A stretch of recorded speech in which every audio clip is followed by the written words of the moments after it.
Oke, langsung aja kita mulai. Kita sering banget dengar cerita orang berjuang dari bawah sampai ke puncak kesuksesan kan? Nah, di ulasan kali ini, kita bakal ngebedah kebalikannya. Ini kisah Puyi, kaisar ke-12 sekaligus yang terakhir dari dinasti Qing. Perjalanannya ini benar-benar muter balik. Dari yang awalnya punya segalanya di atas singgasana, malah berakhir nemuin kedamaian cuma di sebuah taman.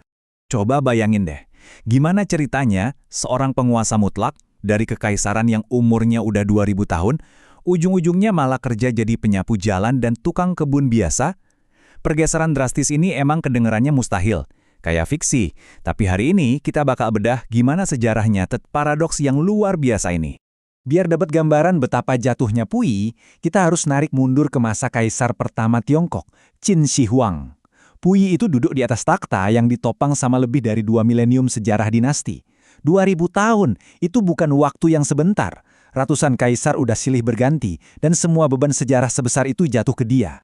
Tapi, ini dia yang bikin merinding. Angka 2. Waktu Ibu Suri Cixi naruh seluruh beban kekaisaran berumur 2000 tahun itu di pundaknya, Puyi umurnya baru 2 tahun 10 bulan. Ya, Anda nggak salah dengar. Seorang balita yang belum genap 3 tahun tiba-tiba harus jadi kaisar. Konteks di balik penobatannya ini juga suram banget. Kaisar sebelumnya baru aja meninggal karena diracun arsenik. Di tengah kekacauan istana waktu itu, balita ini jelas nggak ngerti apa-apa soal penobatan atau tahta. Dia cuma bisa nangis histeris waktu dipaksa pisah dari orang tuanya dan diseret sama para kasim ke atas singgasana. Bener-bener tragis sih kalau dipikir-pikir. Terus, apa dampaknya? Ini ngasih lihat sisi gelap dari masa kecilnya. Dia dibesarin dalam kemewahan yang gila-gilaan, tapi terisolasi banget. Nggak ada bimbingan atau batasan selayaknya anak-anak dari orang tuanya. Hasilnya, di umur 5 tahun aja, dia udah bisa nyuruh pengawal buat mukulin Kasim secara brutal cuma karena masalah sepele. Dia tumbuh jadi anak yang punya otoritas absolut tapi nol empati. Terus, sejarah mulai bergerak cepet banget dan tanpa ampun. Anak yang tadinya diproyeksikan buat memimpin selamanya ini harus lihat dinasti berumur 2133 tahun hancur lebur saat dia masih remaja.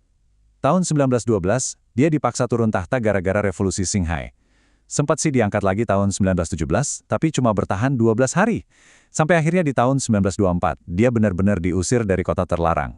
Setelah kabur ke wilayah yang dikuasai Jepang di Tianjin, babak baru pun dimulai. Puyi diangkat jadi Kaisar Manchukuo. Kedengarannya megah ya, tapi aslinya dia cuma jadi boneka. Dia ndak punya kekuatan apa-apa, gerak-geriknya dibatasi, harus nurut sama militer Jepang, bahkan dipaksa buat ikut agama Shinto.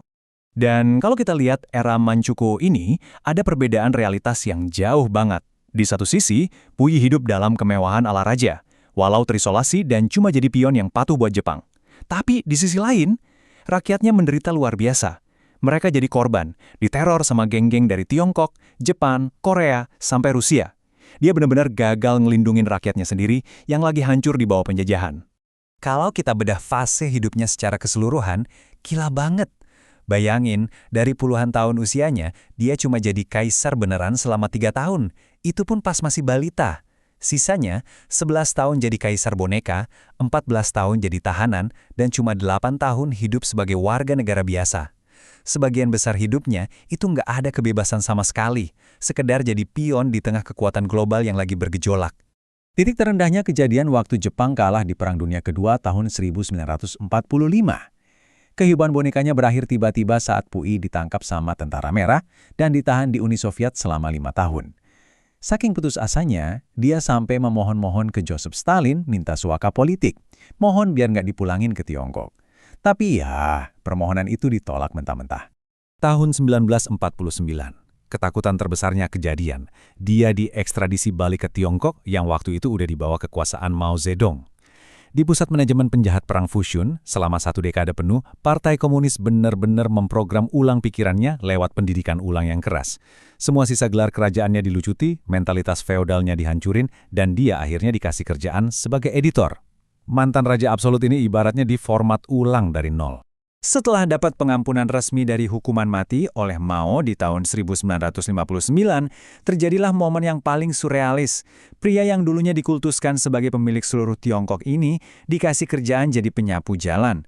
Dan ironisnya, mantan penguasa ini dilaporkan pernah nyasar waktu lagi nyapu jalanan di Beijing, kota yang dulunya kekuasaan dia sendiri. Nah, Ini dia bagian paling indah sekaligus ironis dari ulasan kita hari ini. Pemerintah akhirnya ngasih dia pekerjaan di kebun botani Beijing. Dan tahu nggak, cuma dengan merawat tanaman sederhana jadi tukang kebun, dia ngerasain kedamaian dan kebahagiaan yang nggak pernah dia dapat selama jadi kaisar. Buat pertama kalinya dalam hidup, dia benar-benar punya kendali dan kehendak bebas lewat hal yang super sederhana. Tapi, ya pusaran sejarah ternyata belum selesai ngikutin dia. Di sisa hidupnya yang ordinary itu, dia sempat menikah sama seorang perawat di tahun 1962 dan nulis autobiografinya. Waktu revolusi kebudayaan meletus di tahun 1966, dia malah dituduh sebagai anti-revolusioner. Bukunya dilarang dan dibakar. Untungnya, Perdana Menteri Zhou Enlai diam-diam turun tangan buat melindungi nyawanya di tengah kekacauan itu. Pada akhirnya, semua ketegangan dan stres yang luar biasa dari era tersebut pelan-pelan ngancurin kesehatannya. Perjalanan panjang kaisar terakhir ini nggak berakhir di medan perang atau lewat eksekusi, melainkan karena sakit. Puyi meninggal dunia di usia 61 tahun pada bulan Oktober 1967 karena komplikasi kanker ginjal dan jantung. Dan sebagai penutup, masih ada satu ironi terakhir. Jenazahnya dikremasi, dan abu dari kaisar terakhir dinasti Qing ini dimakamkan di pemakaman Babaoshan. Buat yang belum tahu, ini adalah pemakaman para tokoh revolusi. Ya, orang-orang yang secara ideologis menghancurkan sistem kekaisarannya sendiri. Dia beristirahat selamanya berdampingan dengan mereka. Jadi, ini ninggalin satu pertanyaan provokatif buat kita renungin bareng hari ini. Apakah kebebasan sejati itu baru bisa kita temuin justru setelah kita benar-benar kehilangan segalanya? Anak yang sejak balita dipaksa memikul beban dunia ini ternyata baru bisa menemukan kemanusiaannya waktu dunia merampas semua kekuasaan itu darinya. Dalam banget kan? Oke, makasih udah gabung dan ngikutin bedah materi kali ini. Sampai jumpa di ulasan menarik berikutnya.